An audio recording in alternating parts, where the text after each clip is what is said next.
RSS के कार्यालय में मोर्चा निकाला है। तेरे में है हिम्मत, है ताकत। आगे के आने वाले वक्त में अगर आरएसएस से कोई लड़ सकता है, अगर कोई आरएसएस को छाती पे लड़ सकता है और अगर कोई आरएसएस को हरा सकता है तो वो सिर्फ और सिर्फ भारत देश के अम्बेडकरवादी और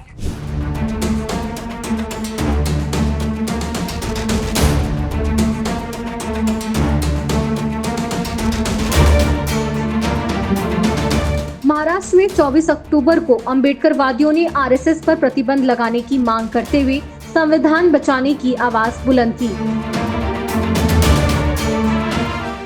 राष्ट्रीय स्वयंसेवक संघ पर पाबंदी लगाने व जिन कार्यकर्ताओं पर एफआईआर दर्ज कराई गई है वो रद्द कराने की मांग को लेकर वंचित बहुजन आघाड़ी ने छत्रपति संभाजी नगर के आरएसएस कार्यालय पर जन आक्रोश मोर्चा निकाला।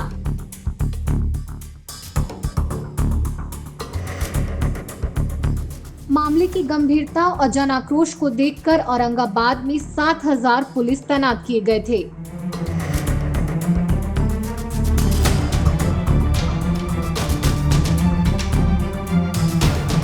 ये रैली क्रांति चौराहे से भाग्यनगर स्थित आरएसएस कार्यालय तक निकाला गया।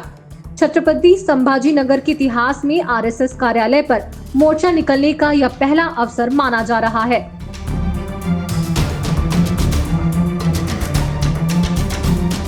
डॉक्टर बाबा साहेब अम्बेडकर के अनुयायी सड़कों पर उतरे और कहा कि आरएसएस भारत के संविधान और तिरंगे का सम्मान नहीं करता। इस दौरान वंचित बहुजन आघाड़ी की ओर से भारतीय तिरंगा, भारतीय संविधान और महाराष्ट्र पब्लिक ट्रस्ट एक्ट की प्रति आरएसएस को देने की कोशिश की गई, लेकिन आरएसएस ने इन तीनों प्रतीकों को लेने से इनकार कर दिया। इसके बाद औरंगाबाद के डीसीपी ने इन दस्तावेजों को स्वीकार किया। वंचित बहुजन आघाड़ी ने कहा कि जो संगठन भारत के संविधान, तिरंगे और समानता की भावना का सम्मान नहीं करता, उसका लोकतांत्रिक भारत में कोई स्थान नहीं है। भीड़ में मौजूद लोगों का कहना था कि यह आंदोलन किसी पार्टी या नेता के लिए नहीं, बल्कि बहुजन समाज के सम्मान और अधिकारों की रक्षा के लिए है। महाराष्ट्र में यह जन आक्रोश मार्च अम्बेडकरवादियों की एकजुटता और संविधान की रक्षा के संकल्प का प्रतीक बन गया।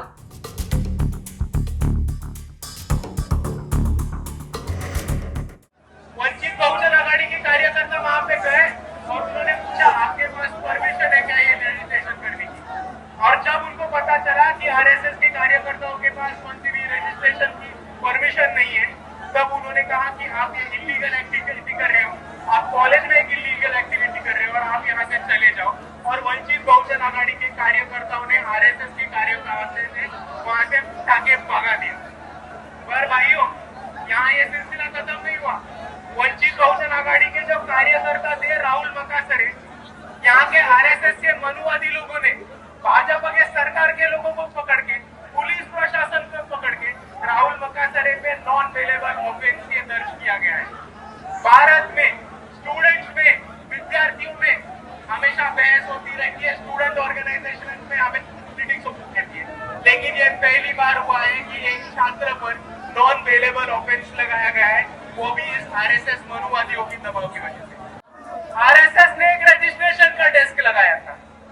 जिस ऑर्गेनाइजेशन का खुद का रजिस्ट्रेशन का पता नहीं है, वो किस मुंह से रजिस्ट्रेशन मांग रहा है, यही मेरे को समझ में नहीं आया सबसे पहले। और दूसरी तरफ आरएसएस से चार मांगे हैं।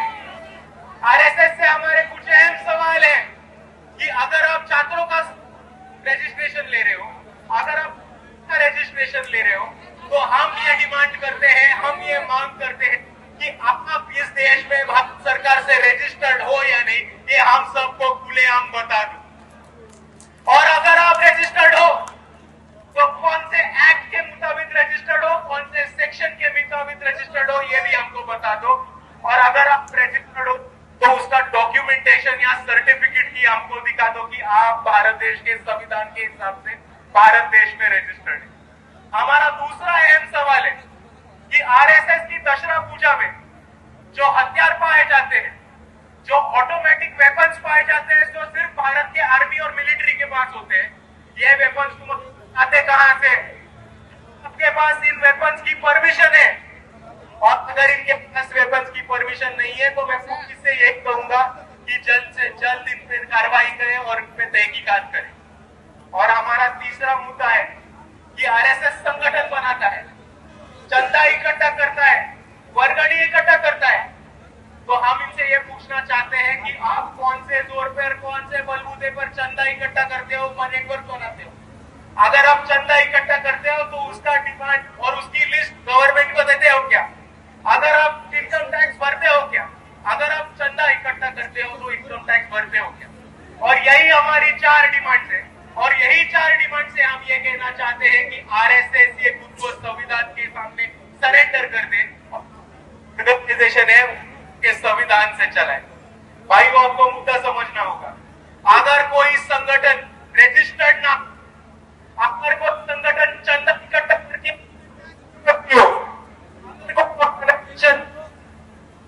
इलीगल वेपन, ऑटोमेटिक वेपन, भारतीय आर्मी के वेपन अपने पास रखती है विदाउट लाइसेंस, तो क्या उनको टेररिस्ट ऑर्गेनाइजेशन नहीं माना जाएगा? जरूर माना जाएगा। और इसीलिए हम यहाँ कहने आए हैं कि हम संविधानवादी है, हम अम्बेडकरवादी है, हम सब बाबा साहब के संविधान से और भारत के कानून से चलने वाले लोग हैं। और हमारी यही जिद है, हमारी यही मांग है कि आरएसएस भी भारत के संविधान से और भारत के कानून से चले और आगे चलता रहे। और इसीलिए मैं आप सभी से इतना ही कहना चाहता हूँ कि आप सभी को आज तक दिख चुका होगा कि ये भारत के इतिहास में आरएसएस के कार्यालय में निकला हुआ पहला मोर्चा है। और वो किसी ने निकाला है तो वो सिर्फ और सिर्फ वंचित बहुजन आघाड़ी के कार्यकर्ताओं ने, और सिर्फ किसी ने निकाला है तो बाला साहब अम्बेडकर के सिपाहियों ने, और वो सिर्फ किसी ने निकाला है तो वो बाबा साहेब अम्बेडकर के भीम सैनिकों ने। वंचित बहुजन आघाड़ी ने आरएसएस के कार्यालय पे मोर्चा निकाला है। तेरे में है हिम्मत, है ताकत? अगर दम है तो शामिल होकर दिखाओ। और इसीलिए मैं बोलता हूँ कि आज भारत में जो पहला मोर्चा निकाला है कौन सी पार्टी ने निकाला है? देखो, हमारे स्टेज पे कौन है? देखो, हमारे स्टेज पे दलित है, आदिवासी है, भटके विमुक्त है, बहुजन है, मुसलमान है, तृतीयपंथी समाज के लोग हैं। और ये वंचित बहुजन आघाड़ी की ताकत है। हमारे पास एक खासदार नहीं है, हमारे पास एक आमदार नहीं है, हम सत्ता में नहीं है, लेकिन संविधान बचाने के लिए हमको इन सबसे घंटा फर्क नहीं पड़ता। जब संविधान का बात आएगा, जब कायदा कानून का बात आएगा, और जब बाबा साहब अम्बेडकर ने दिए हुए न्याय, हक और अधिकार का बात आएगा, वंचित बहुजन आघाड़ी के कार्यकर्ता, यहाँ के तमाम अम्बेडकरवादी बिना डर देखे, बिना खौफ देखे, बिना आरएसएस की दहशत देखे इसी तरह से मोर्चा निकालेगी और सक्सेसफुल करके दिखाएगी। और जाते जाते मैं इसीलिए यही एक चीज बोलना चाहता हूँ कि आगे के समय में, आगे के आने वाले वक्त में अगर आरएसएस से कोई लड़ सकता है, अगर कोई आरएसएस को छाती पे लड़ सकता है, और अगर कोई आरएसएस को हरा सकता है, तो वो सिर्फ और सिर्फ भारत देश के अम्बेडकरवादी और किसी में वो सब।